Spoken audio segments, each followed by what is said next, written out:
con chứ chúng ta phải phim mà bụng đai chứ chúng ta phải phim ta tậpខ្លួនឯង chứ អត់ជួខ្លួនឯងទៅពេលភ្លាមៗទេចា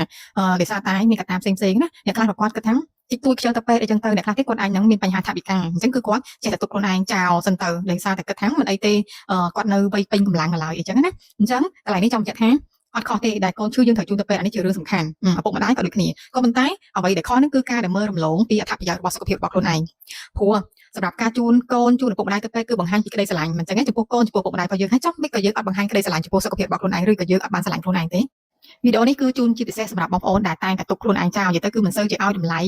សុខភាពរបស់ខ្លួនឯងមិនសូវស្រឡាញ់ខ្លួនឯងពេលដែលឈឺពេលដែលអីគិតថាមិនអីទេឬក៏ខ្ជិលទៅពេទ្យទៅអីចឹងណាចឹងបងប្អូនងាកមកគិតមើលកូនរបស់យើងគាត់អត់តន់ចេះរកលុយមិនចឹងគាត់ត្រូវការពឹងពាក់យើងនៅក្នុងការរកលុយចិញ្ចឹមបីបាច់ថែទាំគូគាត់សពគ្រប់បែបយ៉ាងអីចឹងទៅឪពុកម្ដាយក្នុងករណីឪពុកម្ដាយនៅសល់ទ្រព្យអានឹងអត់បញ្ហាទេតែបើសិនជាឪពុកម្ដាយដែលគាត់អត់មានទ្រព្យទេគាត់ត្រូវពឹងពាក់ទៅលើកូនចិញ្ចឹមឪពុកម្ដាយចឹងណាគាត់ត្រូវការឲ្យកូនចិញ្ចឹមគាត់ហើយចុះបើសិនជានេះយើងដែលជាវ័យកំពុងតែរកលុយហើយយើងអត់បានស្រឡាញ់អត់បានថែទាំអត់បានយកចិត្តទុកដាក់ចំពោះសុខភាពរបស់ខ្លួនឯងទេចៃដន្យវាជារឿងដែលអាចកើតឡើងណាស្រាប់តែយើងឈឺនេះយើងដែលជាវ័យកំពុងតែរកលុយណាយើងឈឺហើយយើងត្រូវចាក់ចេញដែលមិនអាចត្រឡប់មកបានដោយសារតែការធ្វើប្រហែសទៅតងជាមួយនឹងការថែទាំសុខភាពរបស់ខ្លួនឯងសួរថាកូនយើងតែណាគេអ្នកមើលថែអ្នកណាអ្នកចិញ្ចឹមគាត់បន្តពីយើងណាហើយឪពុកម្ដាយទៀត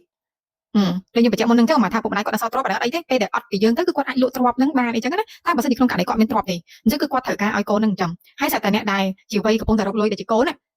ទៅលេងត្រឡប់ឯហ្នឹងអញ្ចឹងពាក្យថាស្រឡាញ់គឺអត់ខុសទេកូនគឺយើងត្រូវស្រឡាញ់ឪពុកម្ដាយគឺដូចគ្នាក៏ប៉ុន្តែបើសិនជាយើងភ្លេចស្រឡាញ់ខ្លួនឯងហើយយើងប្រើពាក្យថាយើងស្រឡាញ់កូនស្រឡាញ់ឪពុកម្ដាយតែ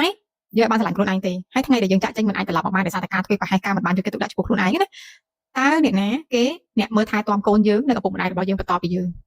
អញ្ចឹងគឺពិចារណាឡើងវិញហើយងាកមកឲ្យតម្លៃថែទាំសុខភាពរបស់ខ្លួនឯងផងបើសិនជាយើងពិតជាស្រឡាញ់កូនជាមួយនឹងឪពុកម្ដាយរបស់យើង